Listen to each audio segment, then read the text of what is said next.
Hello everyone, welcome back. We are here with our new question.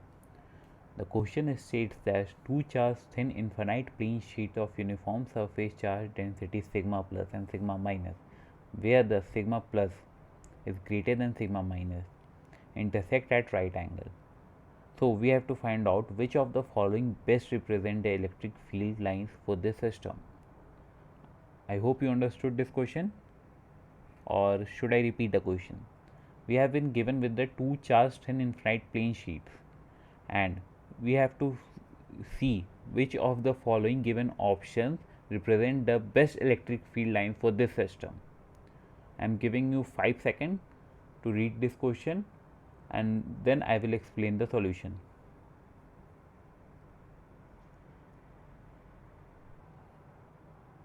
So let's move to the solution. Here we can see that sigma plus is of greater magnitude than sigma minus. So obviously the option 1 is eliminated and also the option 2 is eliminated. Now we have to see upon option 3 and option 4.